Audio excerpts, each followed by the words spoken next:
Hello, hello. Let's talk planner contentment and how you can find it. Stay tuned.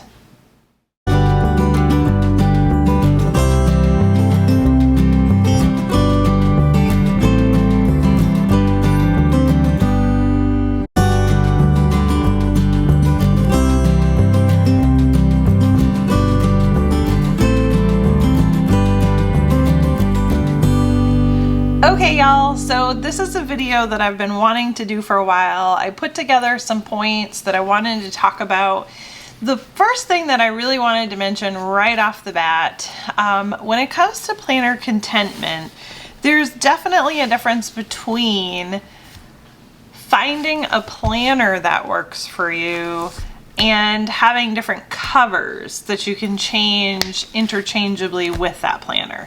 So I'm not really going to get into that and the extensiveness that can become, but for me it is actually part of what's important for me when it comes to my planning system, is that I can port my physical planning system into multiple covers whenever I feel like it. So let's go ahead and get right into how I think you can find planning contentment. Now, I'm not going to say planner peace because I don't really believe in planner peace. I believe that you can be content for a time and you can find what it is that is really working for you, but it's not necessarily going to be something that's forever, and that's really important. So what do you do when you feel like you are just bouncing from one different planner to another? What do you do about that? How do you find the one that works the best for you? Now, I'm not going to say that doing this is going to narrow you down to one, but what it will do is narrow you down to what works for you in no matter what size it may be. So let's get into that. So the first thing that I recommend that you do is grab yourself a notebook or any other type of stationery you like to write with, and go ahead and start plotting out what your planner needs are. So the very first one that I want you to think about is, what kind of form factor do you believe that works best for your brain? So what does that mean? So like the Hobonichi Weeks is very it's skinnier. So you have less room to write on each page, and it's a little bit taller. So you need to think about those form factors. Another one similar to this is the standard. This one is kind of like a basic slim. That form factor again is a little bit taller and not as wide on the sides. Now for me personally, my most favorite is more square. And more square for me is B6. So I like having that, square-ish form factor. Now you will find in rings you can get a personal wide that is definitely more square, but I like to have maybe not quite as equally as much space horizontally as vertically, but similar. And for me, I use my hand method. If I can put my hand and pretty much fill the page, then I know that that's a good planner for me. So why is that? Because when I am writing, my whole hand can be on the page, and I have big writing, so I know that I can really get everything written down that I need to get written down. And for me, that's really important. So think about your form factor, think about square, think about, do you prefer the taller, more, north to south planners versus the, east to west planners. So north to south, you know, you'd have like your Hobonichi weeks, you'd have your standard. If that's how your brain works, then that's basically your first thing that is going to work for you probably the best. Okay. Now, the next thing when it comes to form factor is, do you prefer to have a bound book, or do you like rings better so that you can take those pages out? So you really need to think of, when you're in a rings planner, do you feel like you're constantly battling with your planner when you're trying to write out your different things? So for me, that's a huge issue for me. I'm not a huge rings fan for that very reason. I actually didn't even grab out one of my rings, which I should have. But so when I am opening up my ring planner, this particular one is Franklin Covey size, so it works well for me because, see, I still have the hand pretty much fitting on the page for me. So I know that the size will work. Personal wide's a little bit better, but you know, personal wide is definitely bigger and it's not as portable. So just kind of keep those things in mind. Whereas a regular personal size is not as wide. And let me see if I don't think I have any in here, but I believe I have at least, yeah. So in my finance ring planner, this is a personal size. And so see, when I put my hand down, see how I run into this issue where it's much smaller than my hand. And so now I'm personally gonna have a problem with being able to write in this because it's nowhere near as big as my brain needs it to be. So I'm gonna be battling with that. So it's definitely something to keep in mind.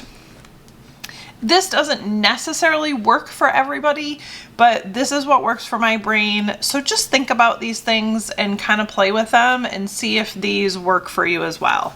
Now, ringed planners do work for me with a few different applications, but for the most part, I don't like battling with these. I don't like needing to open the rings up to take the pages out to do my planning. So for me, rings have a very limited course in my planning system. Very limited. I have my financial planner that has my cash envelope system. I have this one for business, and I have a personal wide that just kind of sits there and isn't really being used for anything. But if I get the itch for rings, then I can use it.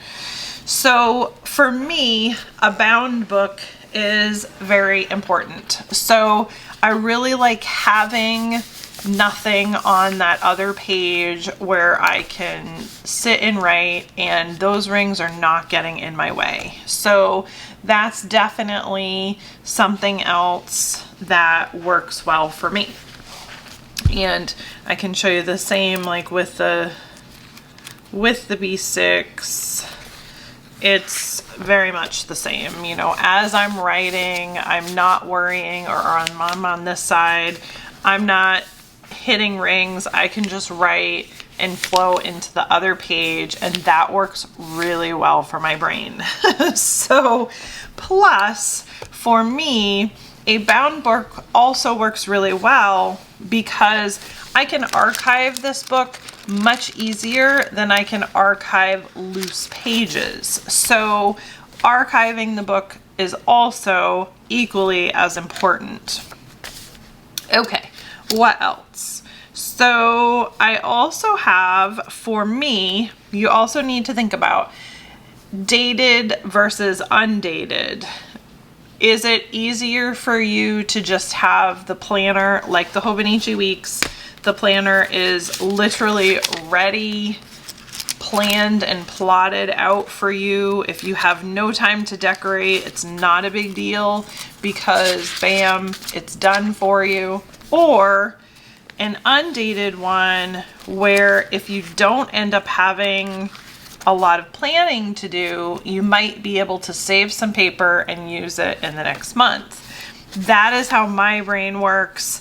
I actually, personally, I need both. And here's why.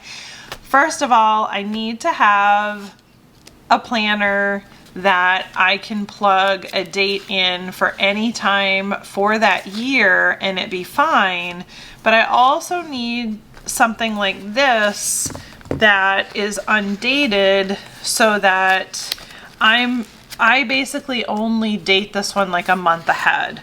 So if something happens and I drop off using this B6, I can still rock with my Hobonichi weeks and come back to this whenever I'm ready and I haven't lost any pages. So that is important for me as well. So that's why I have to have both. Okay. The next super important thing, and I mentioned this at the beginning, is the planner has to be able to fit multiple covers. So this is a planner cover. And this particular one here is a Vanderspec. Absolutely, this one is my absolute favorite. It has some nice patina on it. I've been using it like crazy. It's super soft. I absolutely love this cover, but I also have other B6 covers. So if I want to give this cover a break, I can literally just pull this planner out, put it in the other cover, and be ready to go. So that's super important to me because I don't want, it's like a pocketbook. You want to be able to just take all of your contents out, stick it inside a new purse, and use it. Some people change their covers every week. I don't, just because right now I'm really loving this one, but I have that capability if I want to, and that's important to me because my mood changes. So I've been in this one for quite some time, but I'm hopefully getting my new B6s soon, and I will be going into those just so that I can give this girl a little bit of a break. But otherwise, that is important for me as well. Can I port my planning system to another cover that I can use whenever? So that was the next one, must fit all my covers. Then, good fountain pen friendly paper. So it definitely does need to be, for me, fountain pen friendly. Now this might not apply to you, but it still should be a good pen friendly paper, because if you're not into fountain pens but you like gel pens or even some of the others, those papers can still smudge pretty easily, especially if you're left-handed. You want to make sure that your paper is of halfway decent quality so that when you're doing your planning, it's not smudging constantly and having issues. Now, I do like the Tomoe River paper for my planners. It just allows me the versatility that I need. I like the Stalogy paper as well, but for fountain pens, certain inks do tend to feather quite a bit on my Stalogy. So I'm not like a super huge fan of Stalogy paper for my planning system because I do like to use my fountain pens. So that's the next one. And then finally, you need to think about for yourself, and of course, all of these things that I have listed here are things that apply to me, but take the things that I've talked about and port them to your own needs and think, okay, do I need a square factor, a more north to south planner, or do I need a more east to west planner? Do I prefer vertical, and actually I skipped this one. We'll go back to that. Do I want a bound book or do I want rings? And for me, it's a bound book. Do I want a dated or undated planner? For me, I kind of need both. Mine doesn't need to fit all the covers, or, you know, does it not? Think about all of those things. And then let's actually jump back. Does your planning system need to be vertical or horizontal? And that's not the necessary planner itself, but like this particular Jabun, you can see on the dailies, it is vertical. So everything is listed out vertically, whereas with the Hobonichi weeks, everything here is listed out horizontally. So how does your brain work? Do you need your columns to be vertical or do you need them to be horizontal? What works best for you? So for me, I need mine to be somewhat versatile. So this particular planner, you can see it does look pretty vertical, but the lines are not quite as dark, and the new B6s for the Aura Estelle is even less. So it kind of more looks like a grid, and I could do whatever I want. So I do like this because I really can still use this sort of like a bullet journal type method where I can just go vertical, horizontal any way that I want, and it doesn't really matter. I'm not a huge fan of the ones that lock me into one or the other. So this is why my Hobonichi Weeks is literally just an overview planner for me. I cannot use it as my main planner because it locks me into horizontal, and my brain doesn't work that way. My brain needs to be able to do whatever it needs to do for that day, whether it's horizontal or vertical.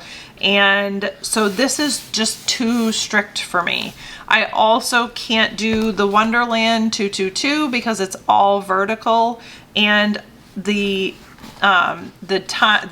day stamping is on the side, and they're really, unless I'm constantly putting washi tape on it or covering that up, there's no way for me to be able to use it the way my brain needs me to use it. So, or it's not on the side, it's on the top. So, so yeah, Wonderland 222 doesn't work for me because of that, even though it ticks off a lot of the other things that are on this list. So I really have had to fine tune the things that work and that don't. And then finally, do you need to have monthlies, weeklies, and dailies? So for me, the answer to that is yes. I need to have a monthly, I need to have a weekly, and I need to have a daily. Not everybody uses all weeklies, not everybody uses all dailies. So I get that. If those are things that you don't use, then maybe this particular thing isn't a requirement for you, but for me it is. So the Aura Estelle allows me to do that. It has the monthlies at the beginning. That wasn't a monthly. Let's see, the monthlies at the beginning, then it has a weekly at the beginning of every week, and then a daily for each day. So some people really can get away with just having like a week on 2 pages, or like the Hobonichi Weeks is just a week on 1 page with extra grid paper. But for me, I really need to have all of those things incorporated in the planner all together. So now I'm just trying to find my page. There we are. So now having the monthlies, the weeklies, and the dailies works out well. Whereas with the Hobonichi Weeks, you get a monthly, and you technically could have a daily, but that's how much space you have, so it's not that much. So really, I need to have a bigger sheet for my dailies. So some people will break this over and like this will be a daily, and it just doesn't work for me. So I really need mine separated out, but that might not be you. You might not need that as a requirement, but write that down. So here's what you need to do to find your planner contentment. You need to go through all of these things, and I'm sure there's plenty of things that I missed, but these are just the important things for me.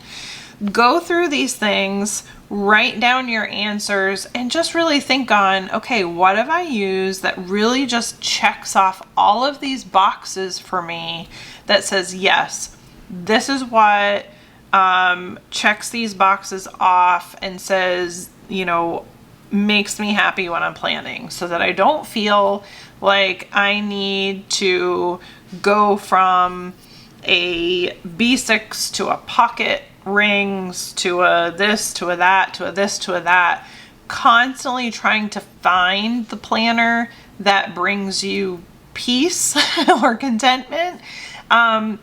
Go through these things and figure out, are the planners that I'm using, are they checking these boxes off?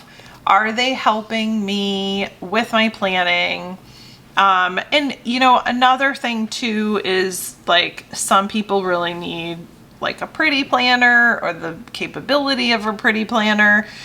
I used to be there. I'm not really there anymore. I do like adding a little bit of pretty, like this, to my planner. Like say, you know, I added, and I'll zoom out so you can see that, I added a little bit to the front of my planner just so that it's kind of pretty when I look at it or when I open it up.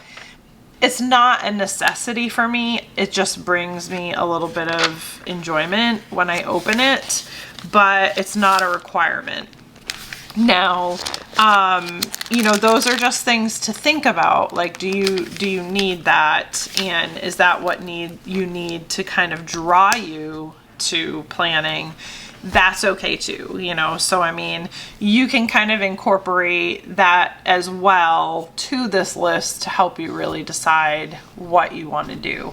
But I just thought that I would kind of go through this, go through my steps, what I do that works for me, and see if this helps you, because I see a lot of planner confusion in the planner community, and I don't know if some of that is just the FOMO, you know, like you have to have what all the popular people have or whatever. I am definitely a channel that really wants to encourage you to do what works for you. So just trying to kind of help you have some tools to come up with what you need in order to find what works for you. Do you have something else that should be on this list that I didn't think about? Comment down below.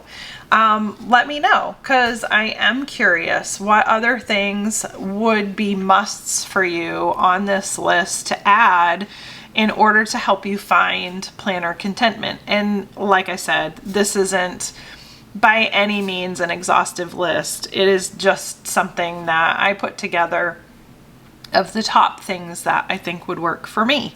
So comment down below, tell me what you think. What are the things that help you find planner contentment?